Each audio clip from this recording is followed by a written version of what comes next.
So we saw in the union of Eir Chayzer that Afopi was Kilui, and in the union of the Ha'ora from that Kilu, which is the union of Pashtas, then it was Mashman the Eitz Chaim that the Eir Chayzer is stronger, and that there's even a Chalisis in the Eir Chayzer.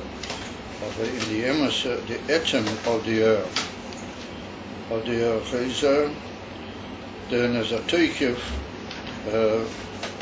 Yesa mi Avil Yoshua, to the point that that's the pure in the Lashon Oila al Gabeihen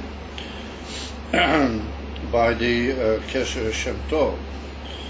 What Lafia Niro, we're learning that the Kesher Shem Tov, being as it is the Maisa of the Poel Ramata Eitzel Adam, that it's shy to Eir Chayzer.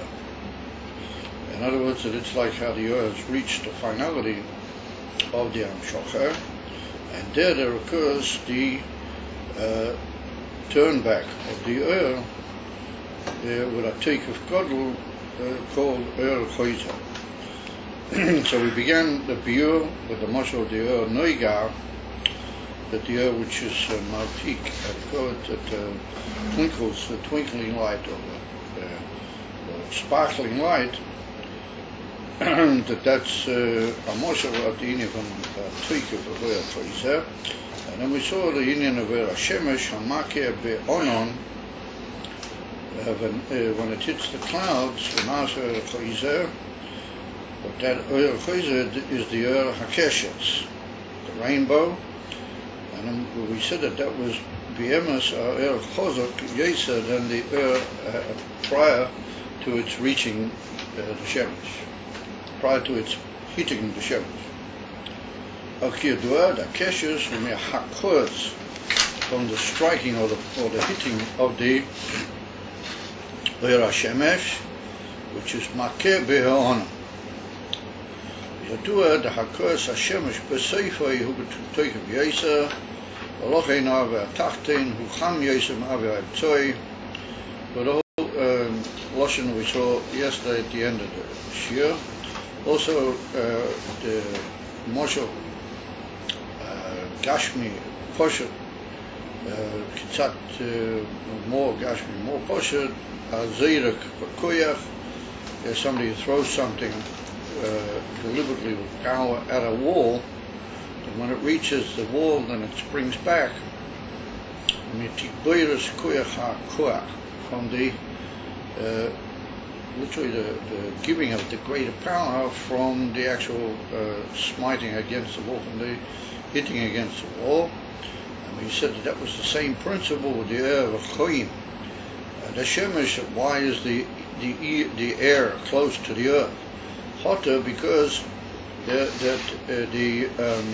the light of the Shemesh, which has in itself also temperature, has also heat, when it hits the soft Hakaosei, then Godel Koichoi becomes much greater, and it's turned into a union from Eir Chayzer, causing the whole Avia Tachtin to be considerably hotter than the atmosphere or the stratosphere, or whatever we like to call it. So Inyan Ha'anonim, this is also the union of the clouds. Shenasim Alideh Kos Hashemesh Bo'oretz, that the clouds come about through the striking of the sun in the ground of the earth. Sheshoyev, it literally draws upwards, it draws outwards from the earth. Shoev is to suck out. A vacuum cleaner is called in modern Hebrew shoev avak, something which sucks in the dust. So the Rebbe said when the Shemesh hits the earth, then it draws from the earth, it literally they call it sucks out of the earth, or causes to be absorbed into its heat or its rays from the earth. Gimel HaYeseides, three of the main elements which make up the earth, Ruach, Mayim, and Ophel, Sheba'oretz, Vanasim Ovim Va'ananim, and they become thick clouds, heavy clouds, and ordinary clouds. Ovim Va'ananim. From the heating of the Shemesh, which causes a drawing power, literally a absorption, sucking power on the part of the rays of the sun, and they take out of the earth, not the whole of all the Gimel Yesodot, otherwise you wouldn't have any earth left, but they draw out of the earth air, water, and dust. And that's what makes the clouds in the way that they are. V'zeu gamkein. This is also said, remember, it's similar to this. The inyan of the keshes anase beha'onon. This is a similar principle that when the rainbow appears in the cloud, shezeu masha mihakoes hashemesh beha'onon. From the smiting of the Shemesh in the Onon, Nase Oil Choizer, then there occurs an Oil Choizer. The Gimel Gavne HaKeshes, and the three colors of the rainbow, which are mostly Chiver, Soimek, V'Yorik, white, red, and orange, or sometimes Yorick is translated as green, but it's not really true. The emerson touch of Yorick is a sort of a combination of white and red. It's like these colors of white and red, which is a sort of a gold color. There's one on that there's a big long thesis in Sekta Sukkah when I get to the color of the esrog. So the esrog is described over there as having a trace of Yorick, what the world understands as green, but Tesis Taitz of that really means a yellow and goldish color. So you got these two inyonim of Chiva v'Seimek. What Chiva is white, Seimek is red, Yorick is like this golden color, a combination between white and red. But there the Gimel Gavonim are klulim bia Shemesh. These Gimel Gavonim are klulim within the Shemesh. Shehein Gimel Pinas Chagaz. Chesed, Gevura, and white Chesed, Soimek, red Gevura, Tiferes, a gold color, which is the combination of the two together. And any other types of things that you may see in the color of the rainbow are like delicate combinations of these three colors. I say a small word. Moving it's understandable from this. The Erakeshes who betake of Yeser, Meyacha, Shuba Meakoes Hashemesh, Shezo Bechoizek Yeser. But he doesn't quite explain to us. Mainly, he said that the hitting of the Shemesh in the earth causes like a draw out. You know how do you call it? It's like a massive vacuum cleaner effect, a drawing of the. I'm using these handkerchiefs of mine to clean my office. Nobody has this used to be an old chassid here in Krakow that he wouldn't use toilet paper because he said the toilet paper is a thing that's used not clean places. It shouldn't be used during shurim and things of that nature. So I don't want it to be much about it because they cut on people. But on the other hand, if I can avoid using it myself during a shul, I do. He was very ill. He used to make a big complaint about toilet paper during shul. All right. So the the effect of the hitting of the sun on the earth causes a certain the power which is created causes the sun to draw out of the earth. It sort of sucks forth from the earth certain inyonim, and they form the clouds. When it comes to the three colors of the rainbow, then the lashon here is that they're like a reflection or breaking up or revelation of something which is anyway inside the oyer, because the shemesh has in itself the etzem shemesh, the etzem oyer of the shemesh have in themselves those three gavonim, and when they hit the clouds, then the clouds cause what you might call a collision, a hit in the oyer, and that causes the oyer somehow to break and to show its inner pneumias, and then it's meir with all those koiches. It's meir with white, red, a combination of them.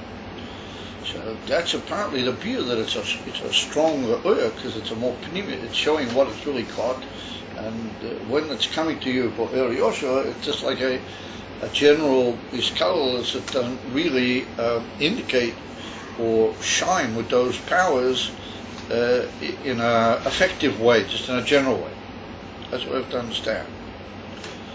And that's similar to what the Oyer HaShemesh does when it hits the ground.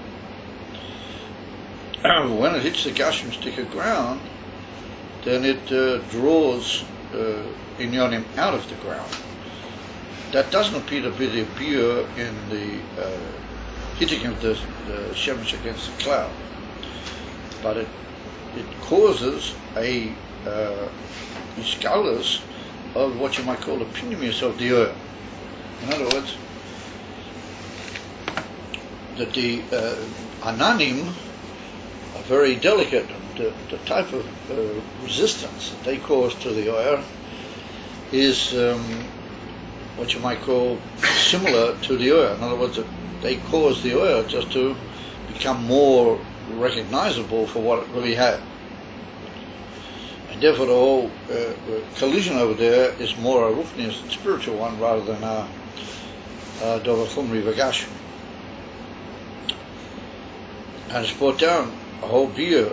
It's even much in the Ramban, al Torah, but it's brought down more detail in the words of our Rabbeim, that that's one of the things that happened through the Mabul.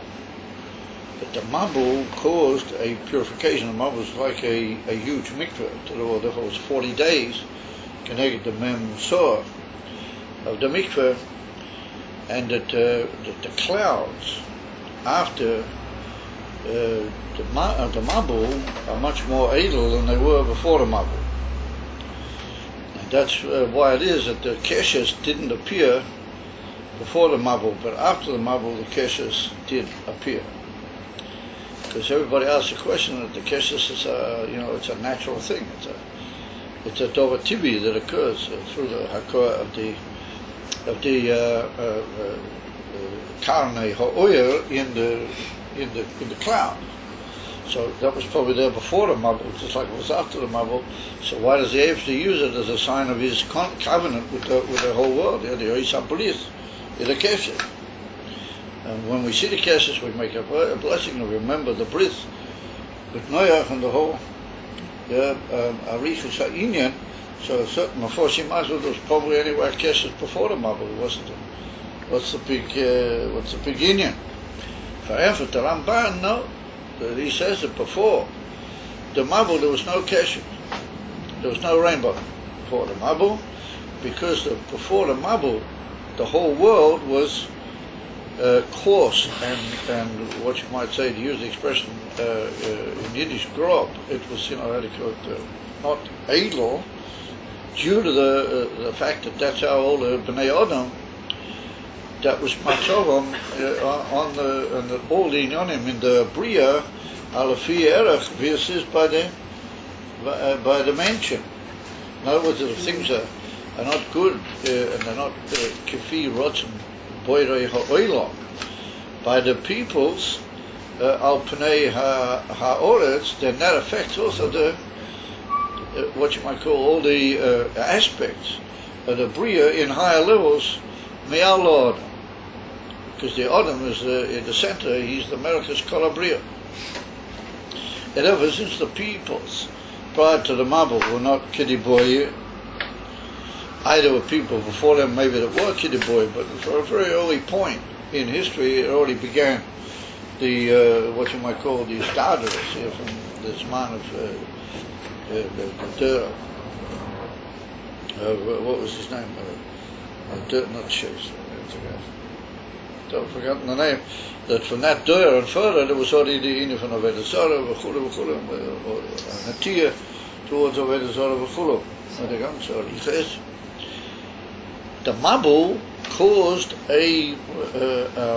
even against the will of the men, the Mabul was like the Eivshter dipping the whole world in a mikveh. And he purified the whole world. Therefore, the Ananim become more edel. The Ananim are different Ananim than they were prior to the Mabul. Therefore, they can throw back the keshes. They can indicate the keshes. They state in the Rambam. And say, Prinzachit, Kamaswarim, Biurim, al Zeh. So, if he's accomplished that the Ananim are edel in Yonim.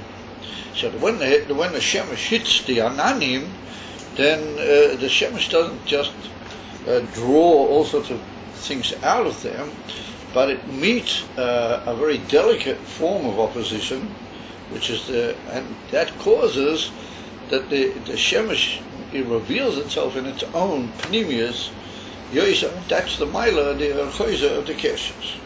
Actually, when it comes down onto the earth, then a more powerful and chumristic thing occurs, because the earth is a chumri, and it's very, very heavily opposite to the Ur HaShemesh, and therefore the Ur HaShemesh hits it with an even greater hakoah, and therefore it causes a slight drawing out or decomposition of the ground, and therefore the Kanei HaShemesh cause an arousal of these things called the clouds, and they cause them to go up into the heavens and to fall. Now that's up to here, and then we're going to get on to a new inyan, another few minutes, about the inyan of Avonim Tovim, in other words, jewels. That's going to be another view. So we need to work out what is this inyan that we saw last night, that it's puzzling. What's the whole principle of Ur Choyza, number one? Why should the Ur go back? And what links us to say that the Ur would go back? And when it does, we say that from the very moment that there's this meeting of the two, when the Ur Yoshua meets, as it were, the Dover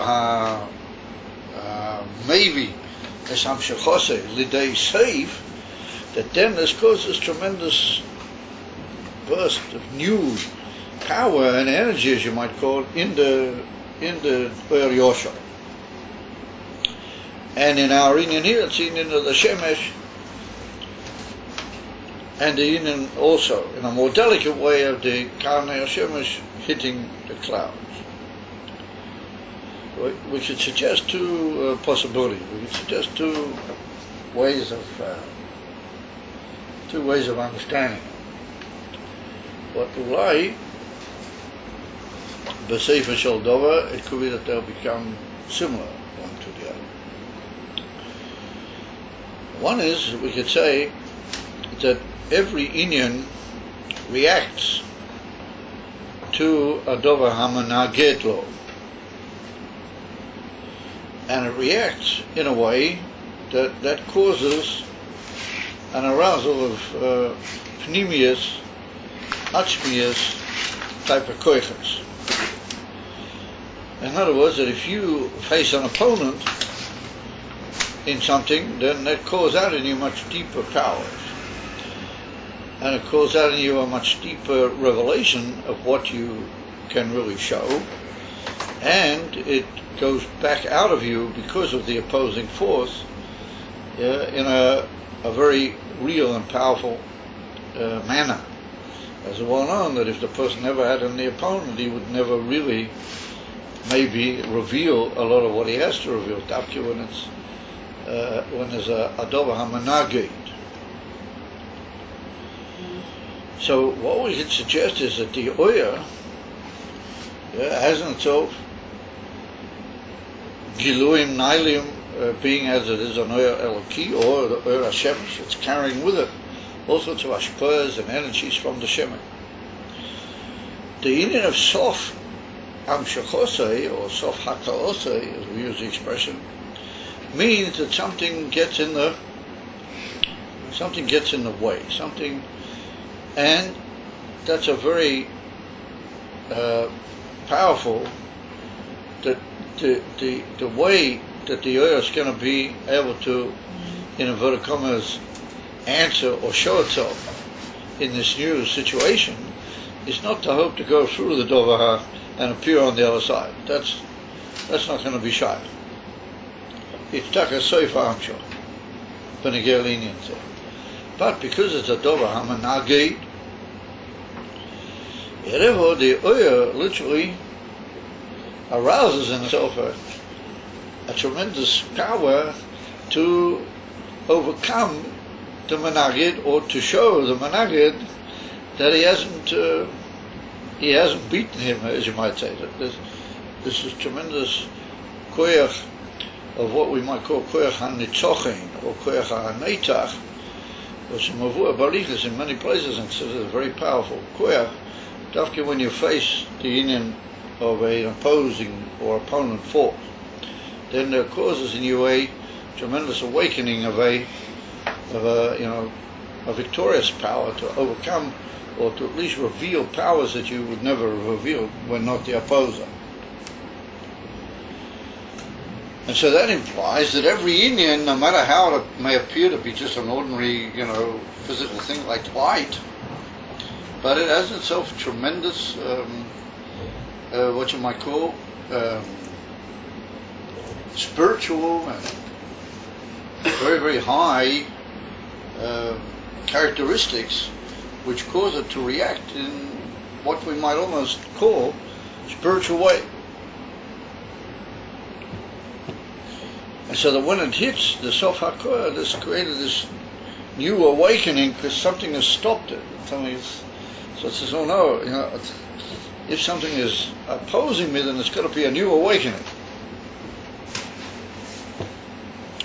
And that would be why it is that the lower powers become the most higher ones.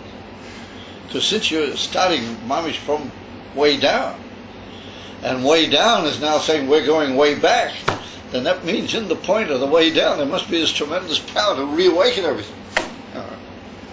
Otherwise, where does it come from?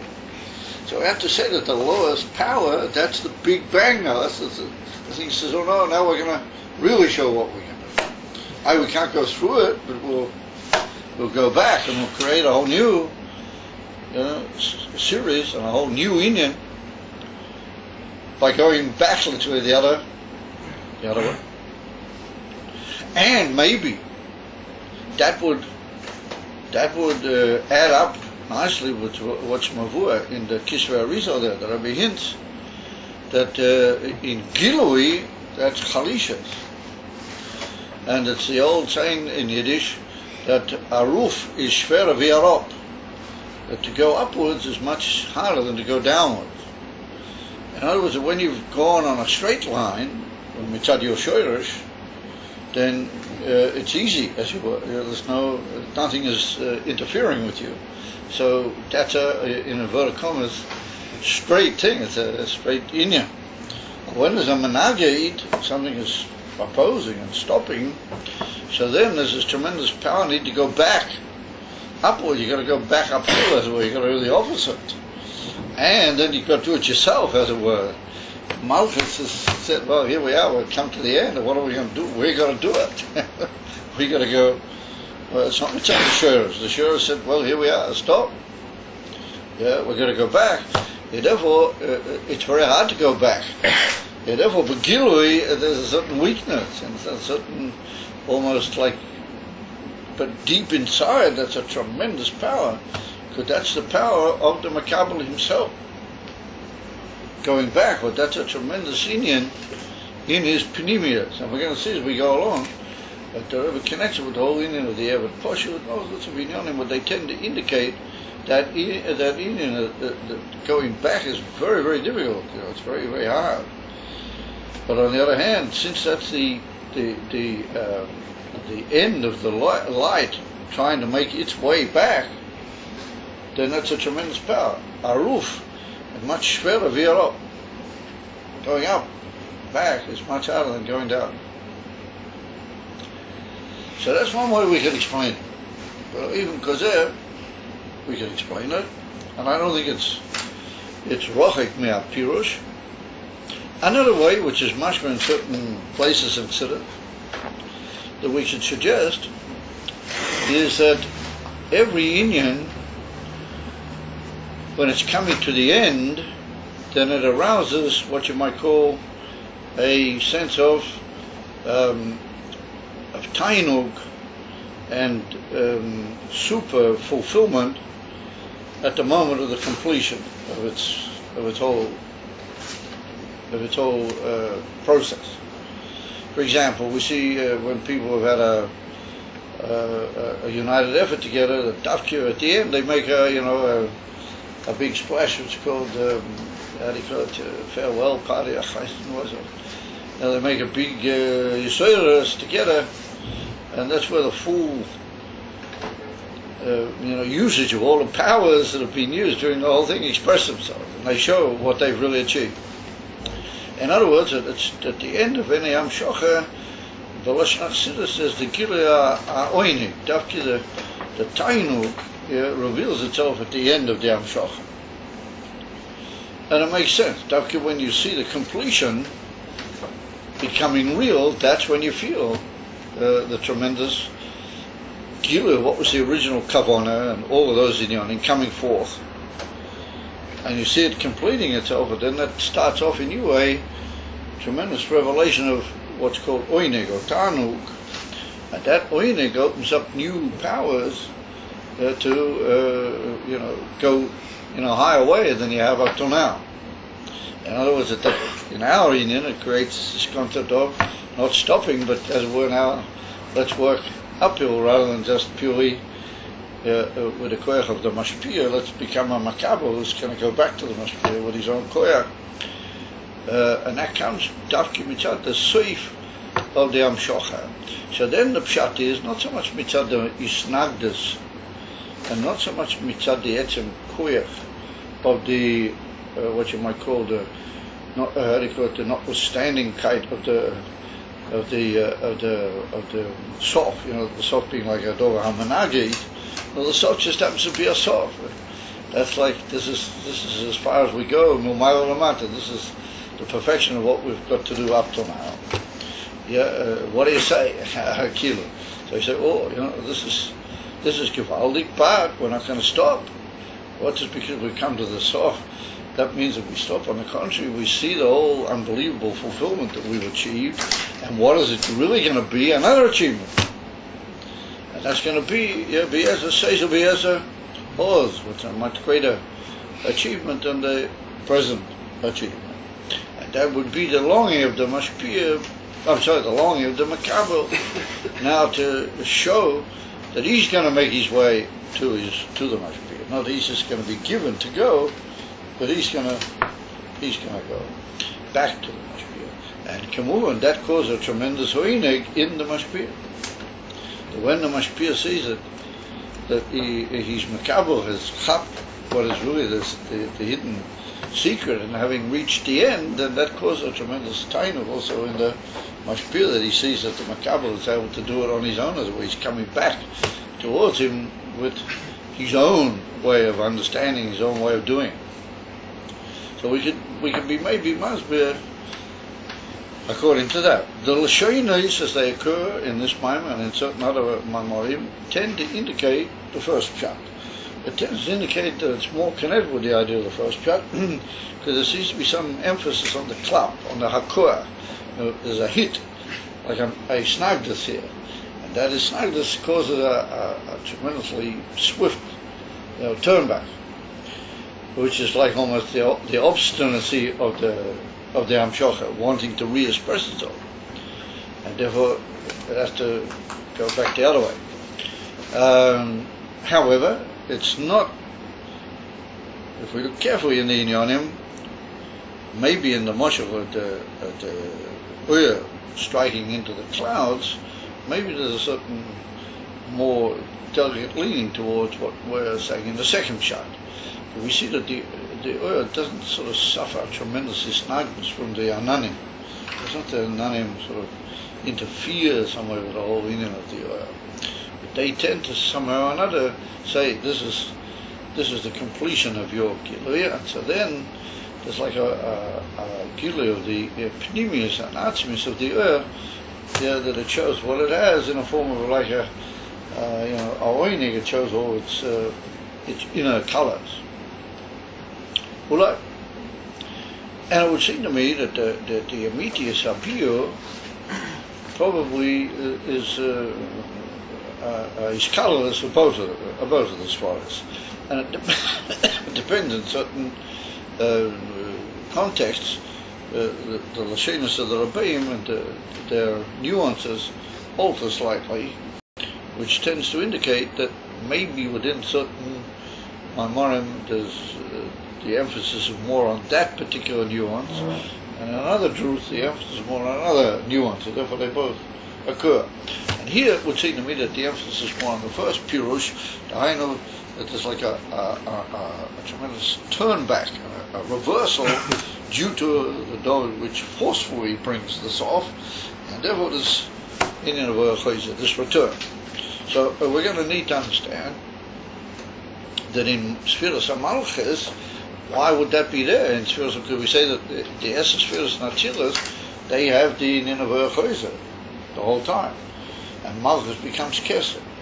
So we could assume that Davki, because Malchus becomes now a whole new Inyan to cause the Olam as Bria Yetzirah Siya B'yesh, and it becomes the source of the Yisavas Yesh Mia Ayin.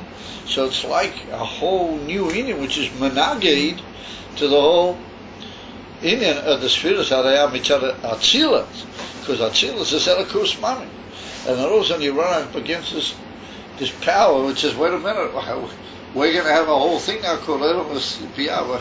Our whole purpose here is ultimately to reach something which is Hepuk, the whole Inyan of the Adkar. Therefore there's like a trace of Malchus which agrees with the and that's Malchus, that's really shy, still in Atzila. But then there's another aspect of Malchus which has like a tremendous stop to the whole Gilu of Elikus Adkar. And it's like it has to stop there. So it says, okay, if we're stopping, we're going back. So there's going to be this Inyan of Chayzer. And then there's a tremendous returning of the Eibishter together with the fact that the Chayzer has reached him, that causes the Gilu Atzmus to cause the Yesh Mina Ayin. Maybe the Chayzer somehow or another is more B'toicha Atzmus Inyan Zeh. That's another field of inquiry. But actually, that's what we suggest in the Inyan for Malchus, because Malchus makes it clear to the Ur of Atzilus that this is like the end of the derech, and there's almost like a block which occurs that says we're moving now to another sphere altogether, which is called Olam Yesh Mi Ayin, another Inyan altogether in Kavonas for Rotzen Avodah. And Kibbutz Yehuda, how does Natzilas doesn't know that, so therefore it has to go back. But Dafki, at that moment that it goes back, it becomes Keser. It becomes Keser, and it becomes Keser higher than the Keser that we spoke about, Keser Natzilas. But I mean a kilo that power that shows itself in Malchus, that's going to be the Atzmi, that's going to join up, and it almost becomes part of the Atzmas, which is going to be Mahavadiyah, because it's Dafki De'er, a key Naila, which is able to be Mahavadiyah. So maybe the Eivishter needs that sudden switch to turn on the Or Choizer and this unbelievable taker for the Or Choizer in order to be Mahavadiyah Yesh Minai. Why couldn't they just done that? That you can ask right from the beginning. Why from the Atmos did he just make the yes? Why did he make all these Tzimtzumim and Oilamas and Spheres? Because the Eivishter wanted that these things should later become Shaykh Ba'avidasa Ha'odam. We should be able to sit and learn some of it. Everything just would have just been in a Zah, even that the Odom wouldn't have had a Shaykhus with the whole Ini Kimavur in certain Drushik Siddhas Barucha. Now we go on with another Moshel. We're going to see that there's also an amazing part of the whole picture where Yosha Ver Choyzer. Ukemoy Kain, Yesh Pa'avonim Toivim, in beautiful stones, in other words, jewel stones, Sha'oyer Bohem B'derech Choyzer, Umeya Yoyser, we find in certain jewels or precious stones that the light that goes off from them is also Or Choizer, and that it is Meir Yoter. It's Meir Harbe Yoter.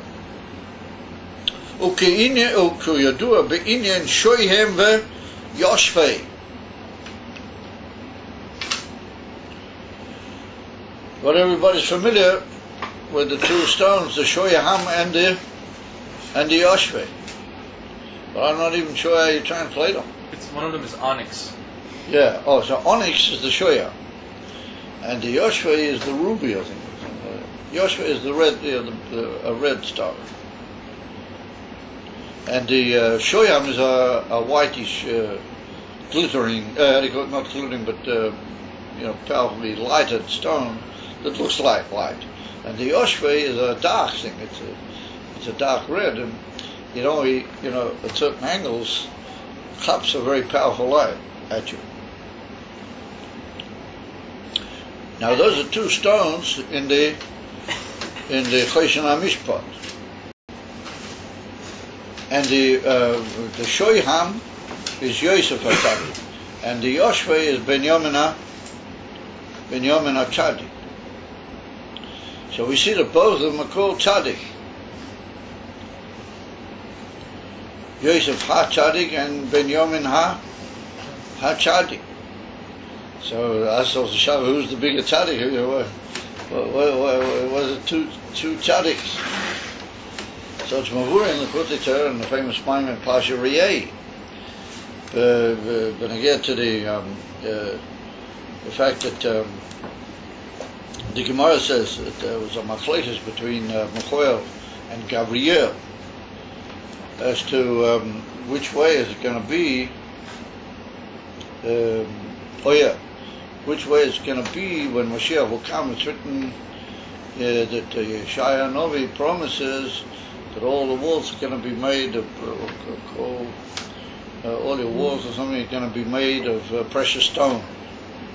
So there's a machlekes in the Gemara between two malachim for a kiyah, Michael and Gabriel. Chad Omer Shoyam, Chad Omer Yoshvei. One says that these beautiful stones, when Mashiach will come, are going to be shoyhams, and another one says no, they're going to be rubies, these yoshveis. Omer HaKadosh Baruch Hu lemehever chedeinu kedein. They just said let it be that way and that way. In other words, David said, as far as I'm concerned, it'll be both ways when Mashiach will come. It ain't bayah. Lemehever kedeinu kedein. So the Alter Rebbe there in Pasha Riyeh is Mavaya Barichas that Yosef HaTzadik, his Inyan is the Yiskash. So he said, what is a Tzadik? A Tzadik is the Inyan from the Yisoid, Sfiras HaYisoid, and Sfiras HaYisoid are the Yiskashus of the Mashpia Midama Makaber. That's what Yisod is. So that can occur in two ways. Either the Mashpia, he's Makash himself to the Makaber, or the Makaber, he's makes a tremendous effort milmata l'mayla, and he makasher himself to the mashpia. So Yosef HaTzadik, he's the tremendous Oiros, but they come from Ach and Atzilus and from who knows, all the way down, and they just come down into Malchus. They hit with tremendous power, and Yosef becomes, like we saw, the Mashbir B'Kol Ha'aretz, he becomes the provider and the Macher and the Hadikot, everything becomes Yosef HaTzadik, and the whole world just comes to Yosef. They come all over to Yosef. Paro, everybody, everything just becomes, he's Makabel and becomes Makusha to him. Binyamin is Yosef's brother, but he's in his Milmayla Lamata. It's written that Binyamin is another type of tzaddik. He's the tzaddik that's mishkasher with the mashpia Milmata Lamayla. And the truth is that there's a mind from the Rebbe Marash, where the Rebbe Marash says that Binyamin is really the Beinoni. And he's called tzaddik takton, because the Beinoni really looks like a tzaddik. He really appears to be a tzaddik, but he's tzaddik takton. He's not as big as the real tzaddik. He says he's the Beinoni. It means that the Beinoni is also called, to a certain extent, a Beinoni is also called a tzaddik. It was ulai yesh leima. But I don't want to become involved in such deep inyonim. This from the Rebbe. There's a famous word from the Rebbe Melech HaMashiach. But he says that the whole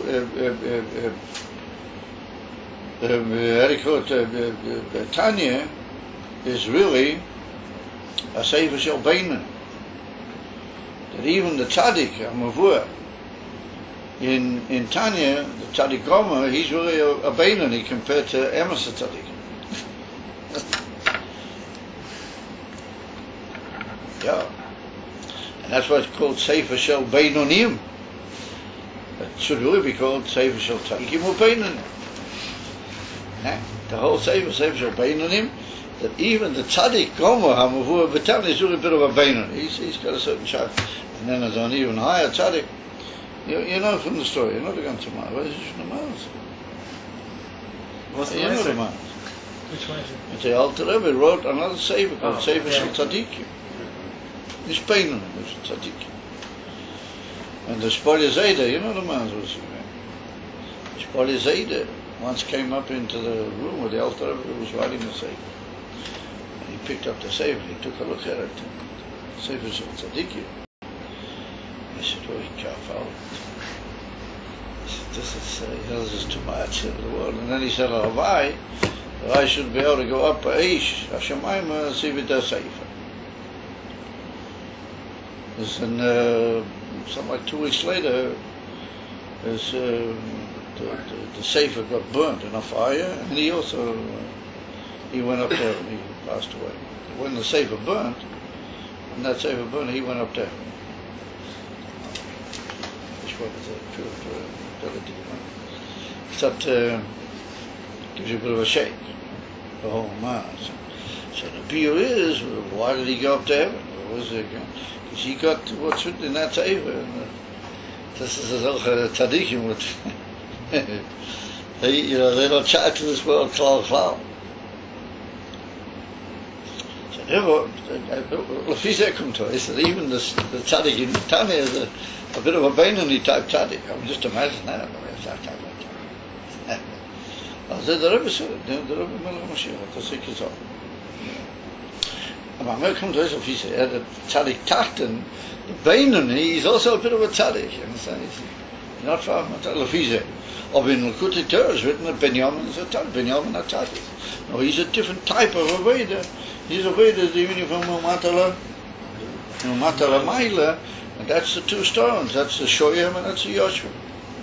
Binyamin is Milmata Lamata or Milmata Yeah, Milmata Lamayla. Binyamin is Milmata Lamayla. Yosef Milmata Lamata. So the Alter Rebbe points out over there that the Yoshvei, he's a Sinyan of coming Milmata Lamayla, therefore he's got a more powerful light. He's got a much more, what you might call, blinding type of light when you actually cup it. It's a dark stone, the Yoshvei. But when it hits you and you really see it at the right angle in the right moment, then it's got a very powerful light. And that's why people really look for those stones more than they do the oinks or whatever the shoyams called. It says the Alter Rebbe over there. That's the two inyonim of. He says that yesh avonim sheim b'chinas oer yosho v'yesh avonim sheim avonim toivim sheim b'chinas oer choyzer. And he says that the Yoshvei is b'chinas oer choyzer. That's what it says. And the shoyam is b'chinas oer yosho. And that's Yosef HaTzadik mit Binyamin HaTzadik. That's the two oivim ha'aveda. No ma'ala lamata and no matala. No matala ma'ila. And that's in even oer choyzer. No matala ma'ila. And he writes over the Alter Rebbe, that's why it's called Yoshvei, because Yoshvei makes two words, Yesh Peh. Yesh Peh.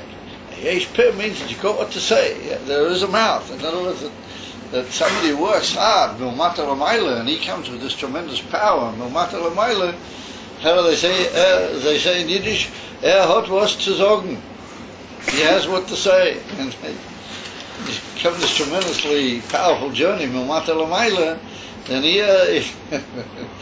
has what to say. Yesh Peh. Is that the Alter? No. In other words, those who made the battle, Milmata L'Maila, and they reach a madrega of Tzaddik, Afu Pikei, is they have what to say. Yesh Peh, Yoshvei. Yesh Even, Shehu Meir B'chinas Oer Yosho. Dahainu, Shehu Even Toiv HaMeir. Well, that's the Shoyham. Ube'oiroi Nira Oer. Le'acher. Remember, he lights up for others. She Moitzi Moisei B'choishech Hu Meir. In other words, if you take a real, I'm not a, I don't think I've ever seen an emerald diamond. Maybe I did once in my life. I'm told that if you have a really powerful diamond and the room is dark, it'll shine. You'll see it.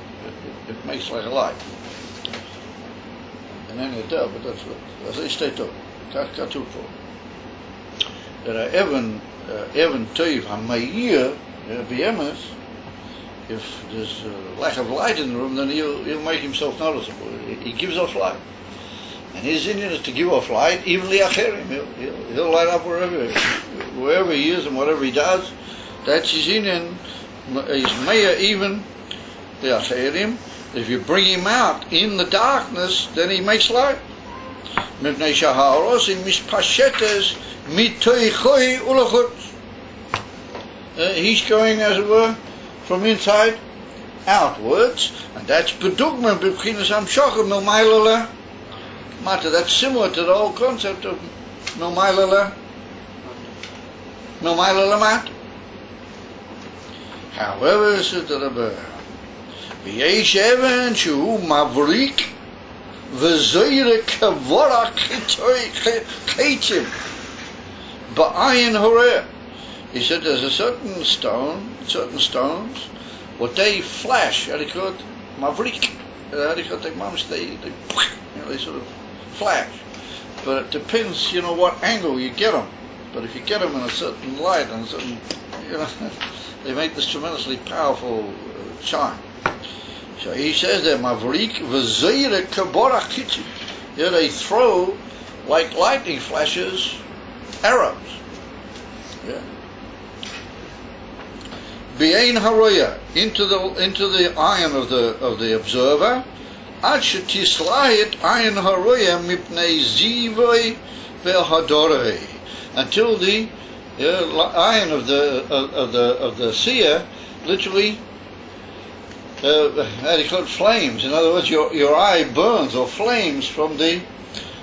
In other words, you say, listen, I can't quite look at it exactly straight. You look at it. It hits you in the eye. It's got it tends to, how do you call it, make you slightly, blink-eyed. Let's put it that way. That's good. another Indian altogether. It's Gorab Sapelati Gazar. Yeah, וזהו פרינס אויר חויזה מלמטה למעלה. He said, זיני van אויר חויזה, דווקא מלמטה למעלה. So we see that in the Avonim Tevis there's also a Bechina of Yosha, and then there's, which is going Mibifnim Lachutz, and then there's something that's kilo, it's not going Mibifnim Lachutz, it's kilo giving off something which is coming somewhere deep inside it, at it, and it's just bouncing it back.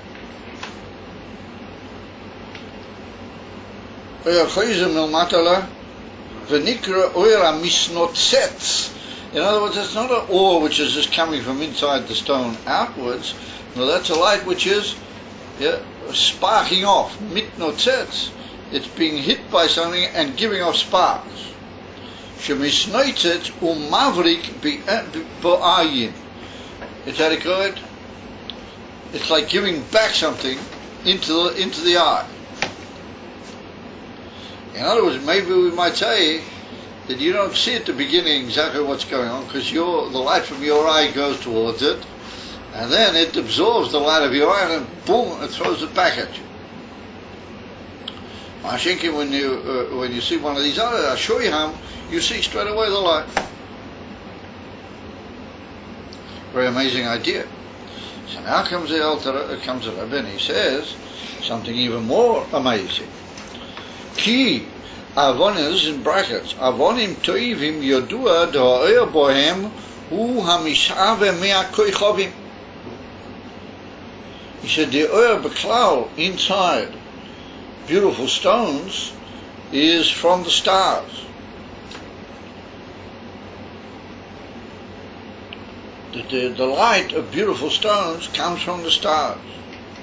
Ubekoichovim, and in stars יש גם כן כויכוב שנמשך אוירוי ומאיר ובו בישפשטס והמשכה באור יושע. Some stars just give off light and it just comes all the way down to us and we see it, type of star. ויש כויכובים שאוירון מסנויצית ומבליק. Certain stars, with their light like sparks, and it's all the time giving off lightning flashes, but tnua shayna, with different like movements of the light, sort of flashing back and forth. Sometimes it's going to go dark and again boom, dark. It's not something regular at all. And he says v'gam begavonim shayn,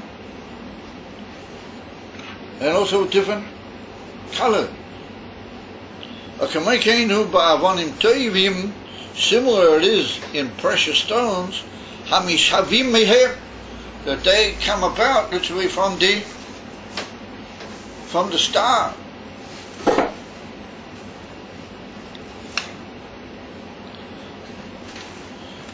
The scripts are an amazing thing. And now we've moved up into the stars. So there's a very amazing piece in Parsha Rihei, in Likutei Torah, in the second Maimar of, there's two Maimarim in Likutei Torah. We said on Vayi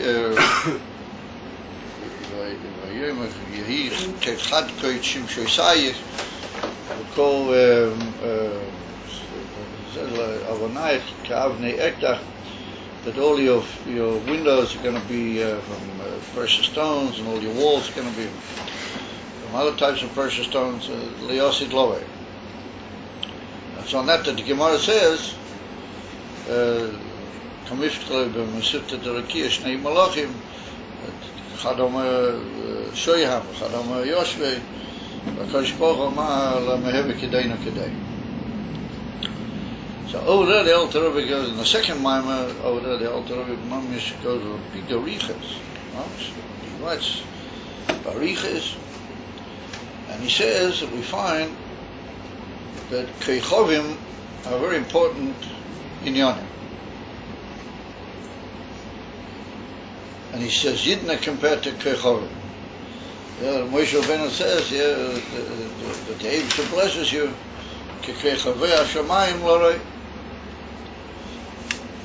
And then he himself, Yosef Aleichem Hashem Elef Piyomim.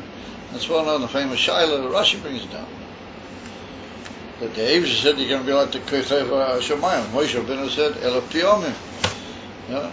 So Moshe Rabbeinu said, well, that's the Eibusha Bracha. But once the Eibusha is given his Bracha, I'm Moshe, it should be even Elef Piyomim.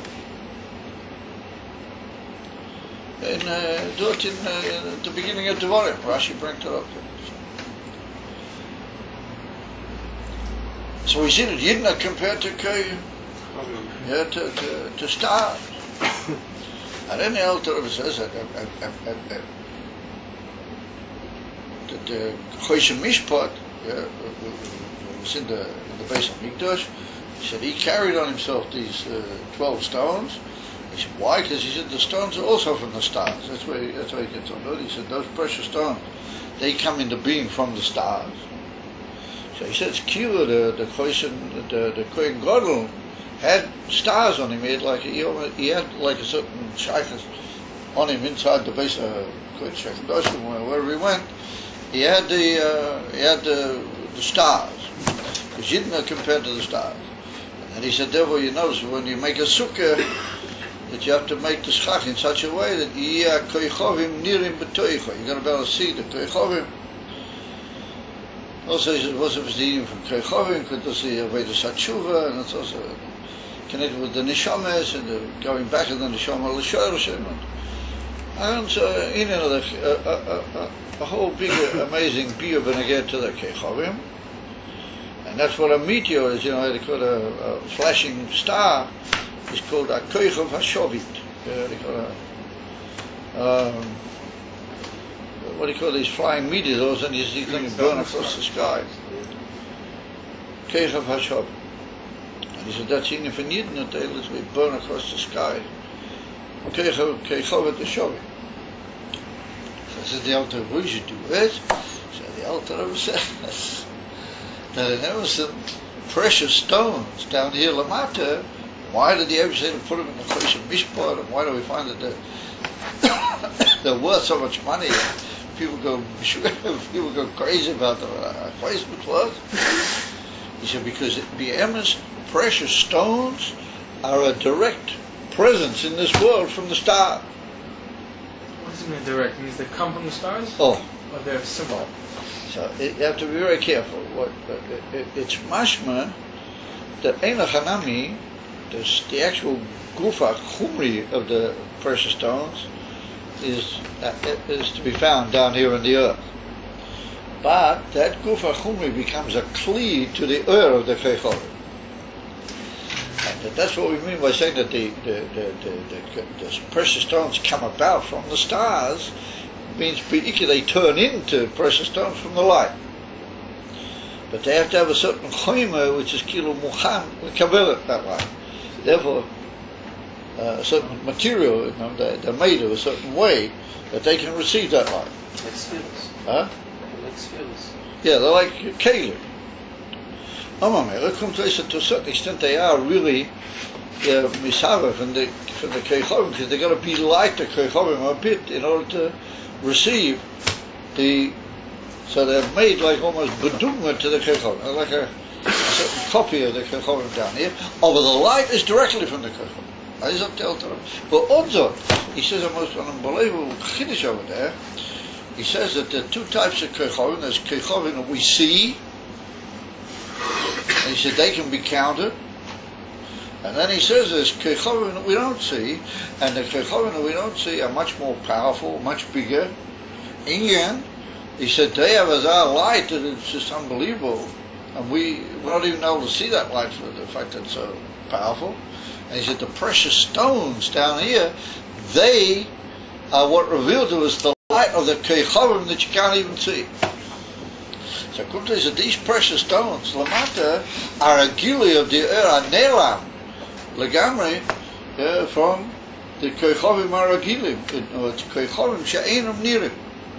I went to Alter Rebbe Kumta said these precious stones, Lamata, are indicative of a Uyer Godel, v'naila b'yosa, that's beyond, as it were, the Olam, as it's beyond the whole Gilui b'Olam. And in that Gufa, Yosha v'chayza. And that's in of a tzaddik. That a tzaddik is a man, his whole in is l'mayla mi'olam, and he's me'yeh as oil. And he brings a oil ne'elam, oil godel into the world. It wouldn't be there when not him. And in that Gufa, tzvei inyonim, oil chayza v'oil yosha v'oil chayza. In other words, that there's certain tzaddikim with kol inyonim is just lahoyir, and there are certain tzaddikim with to work back the other way, and they causing a lot of neshamas the ability to work back. So that's also connected with the from Baalei Teshuva. And that's the shaylas with the Beinoni, because the Beinoni is also a min Baal Tshuva. He's all the time changing the Beinoni. He's all the time dissatisfied with his matzah.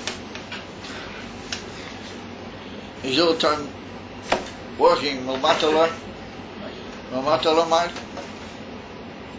And that's what's written over there. That's what the Rebbe says here.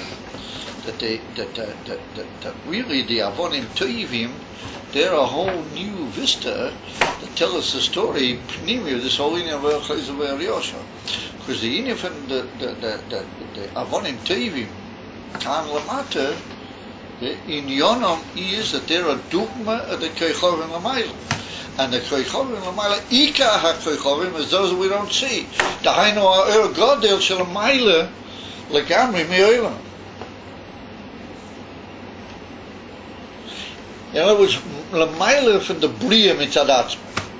The Tachlis. What are we really looking for? An HaEr Godel V'niflo. And that's what, and that's the Koichovim that you don't even see. Because the ones that we see, they're part of the world. They're Shaitadin and a Bria. They're just like an indication that there is such a thing as Koichovim. But the Ikei Koichovim is what we don't see. And that's picked up by these Avonim Toivim. It's an amazing thing. Now we understand why Jews are so precious. Because they are given miyuchad of a oya nifla she'ein kamoyim. And that's why they had to be there, not in Tevis, on the Choshen HaMishpat of the Kohen Gadol. And that's how we had to have it in order to remind the Eibush Kaviyachol of the Neshamas Yisroch. The Neshamas are beduk that. They're from O'er, which is like Amri L'mayla Me'or. And they come down into the world the whole year of Sarahilom. And in them Gufa, the two ways, Tzadik Elyon and Tzadik Tachlis. Yoshev Chayza. It's mashma from them that the Ike Inyan is the Chayza. That's mashma. Ike Inyan is the Chayza. You got to be a Baal Tshuvanik. You got to be a Beinoni. And that's why the Alter Rebbe, that's why he loved the Baalei Teshuva. That's why he said everybody's got to be a Baal Tshuva. And the whole Likkutei Torah forward all over the place. Okay, do it. I'm a first time. Now, that's the whole in which is in here. And this whole little piece, the Beit Charon, the comes in it. And the whole sword of the Hasidus, it's the Yosha and the Chayza. And these are Koichovim. And then there's a Medrash. There's a Medrash in Devarim where the Eibush said to Moshe, why don't you call the Yidden the Koichovim? He said, yes. He said, you call them Koichovim. The Eibush said, yes. And the said, they said, yeah, Eina Chanami, by me the Yidden are Koichovim. In other words, only I know what the Neshamas really are. And they're the Koichovim Amiti, and that's the idea of a Koichov. It's just light that doesn't come into the world, and all he comes down in the form of a precious stone. It will be understood, the famous man, what everybody's familiar with. I don't know if I even have courage to tell you the man. I don't know if anybody has said if anybody got any courage left to listen to the man. He's been a famous businessman at the time of he was very makur to the Rebbe Maharaj. His name was Monyason. Monyason. There were two brothers. Monyasons. They were big seicherim in diamonds. They were big, diamond dealers. So once this Maniston, he has a Yechidus with the Rebbe Maharash, and he said he wants a bracha. He's got some very big deal that's coming off. He's got some stones that Mamish bought, the face was, and he wants to find a good buyer who pay him the right, price. But they knew it, and he was a big Elachid. He gave a lot of stock, and he was a big chassid. He didn't just want the money to put it all in his coffers. So before that, on the Shabbos before that, there'd been a lot of visitors came to Lubavitch, and I must have a lot of Pashto Yidden. And the Rebbe Maharash was very macabre with these Pashto Yidden, and he stopped and spoke to them, and he asked about them the whole Shabbos. Are they comfortable? Was everything all right with them? What's happening with the Pashto Yidden? So this money and a couple other guys, they got a bit sort of, the Rebbe Maharash, what's he giving away all these Pashto? We need a big city because we get a word out of it, come some of these Pashto Yidden, and they seem to have all the favoritism, So they were a little bit, they didn't say anything, but they were a little bit, upset. So the Rebbe Maharash knew that he was this. So he says to this one, he said, in Yechidus, he said, show me the stones, would you? I'd like to see these diamonds you're going to sell for such big money. Can you show me that? I said, sure. Okay, Rebbe. He opens up the others like this, and he opens up. He put some of the stones in front of the Rebbe Maharash. So the Rebbe Maharash takes a look at one of them and said, ooh, he said, wow, that's a good quality stone. You'll make a lot of money out of that one. So he said, makes a sign like that. So the Rebbe Maharash said, why are you making like that? He said, look, Rebbe, he said, he said, that's not the most precious one. He said, on a brilliant, darf sein am Maven, brilliant means in Yiddish, diamond. He said, on a diamond you have to be a Maven, and you have to know what you're talking about. You have to know. So the Maharal looked at it and he said, af an emes brilliant, darf sein am Maven. No, it's a Yid, he's the emes brilliant. He said, I'm the Maven, you have to be a Maven, so don't be angry with me. Of being a maven of mine brilliant. Said, you're in the man. Of not missing the Yidden, appreciate. So it all adds up together. Amir says that every now you'll understand the whole Indian with Malchus and the whole Indian, the Yerida, so into Malchus, into Tuas, Senior van der Geuze, Senior van Evan Teu, Malchus, Evan Teu. We'll see about that in coming and in future and developing. That was sort of hidden in this whole Indian here, in that Maimon Pasharei. There's the whole sword. Thanks. The whole sword of Chassidus. The Rebbe Maharash, he said, of mine brilliant, and darf man sein am Maimon.